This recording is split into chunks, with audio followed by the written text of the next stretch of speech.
So some of y'all might know that I'm on this journey of not having to work to receive money. Like, I have received unexpected money in the past, and I really want to bring that into like a real full-time paradigm for me. I don't really feel like what I do is work. It's my passion. I enjoy doing it, helping people transform their lives.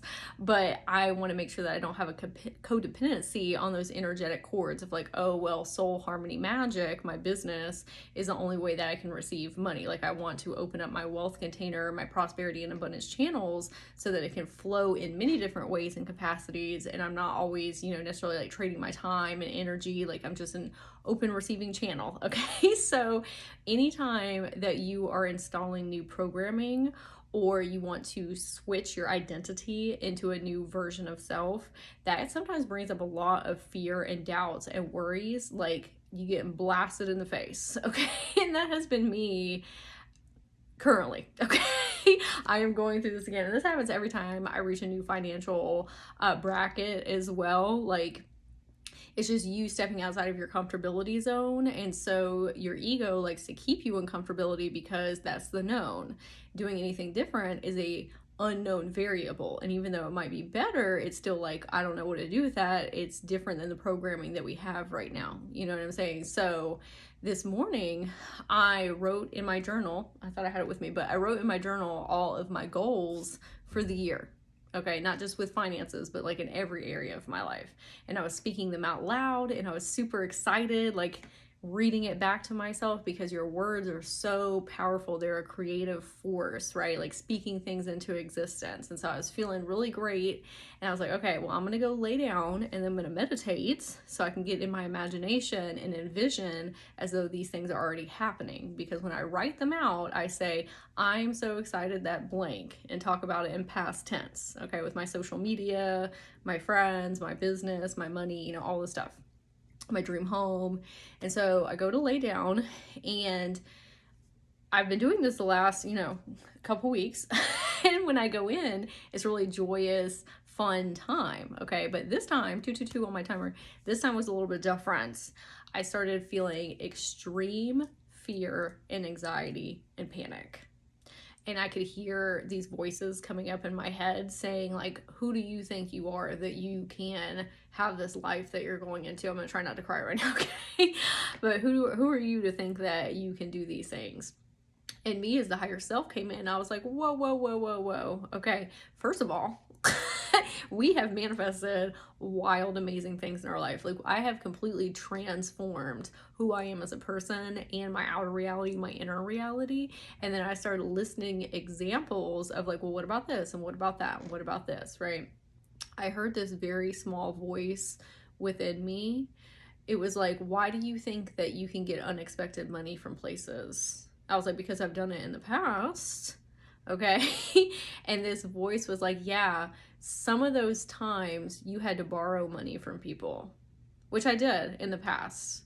Like, there was a time when I was very much struggling, and it cut in my self-worth of like, why am I not good enough? Why can't I just figure it out? All this stuff. It's a very hard time in my life.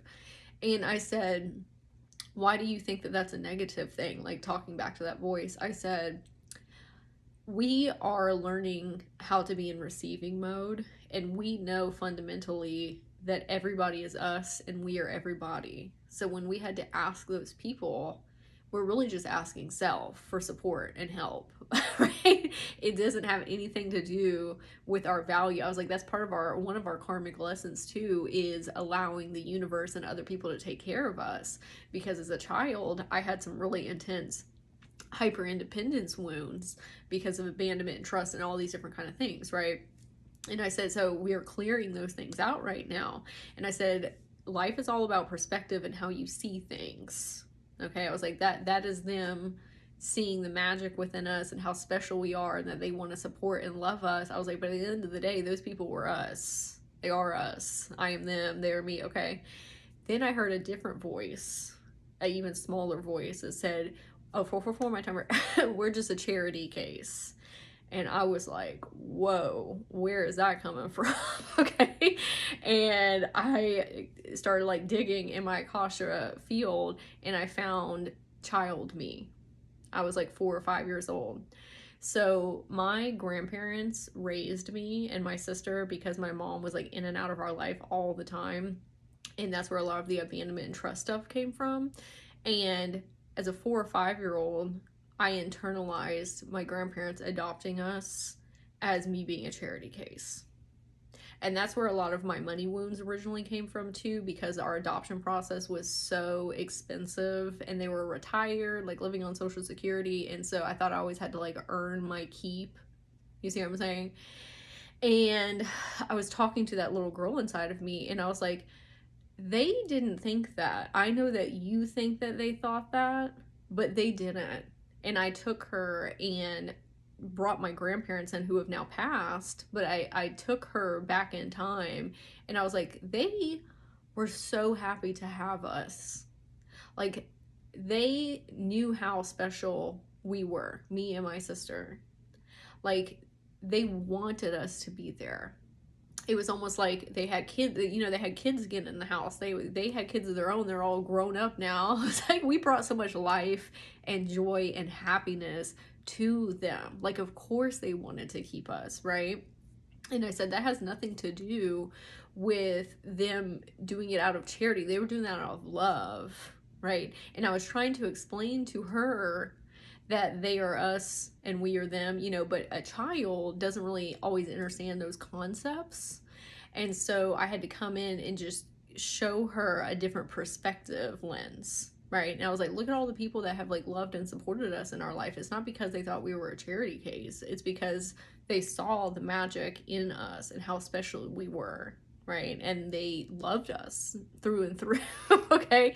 And I was saying that me, Sage, in the present, okay, so there was inner child me, there was me, human me right now, and then I was the higher self, like in the future, right? And I was like, hey, Sage is over here, and I said, she wants to help you too. She wants to love and support you.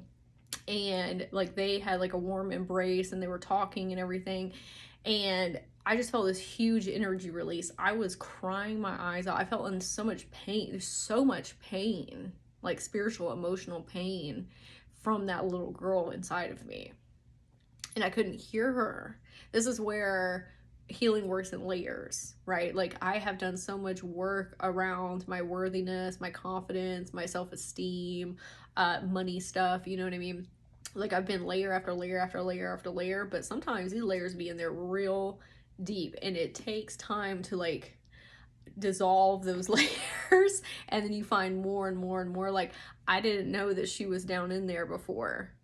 I had to keep raising my consciousness and keep healing and keep working on these self-limiting beliefs and all this stuff, and now we're here, right? And I was able to help her today, and she walked away feeling amazing.